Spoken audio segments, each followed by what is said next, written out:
Let's fix this dent for $150. First thing I'm going to do is grab my double bend rod.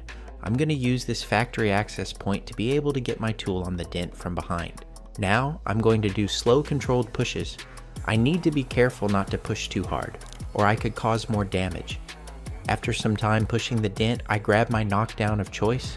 I start to tap down any areas that I made high. This lays the metal back flat. After some more pushing and knocking down, the dent completely disappears.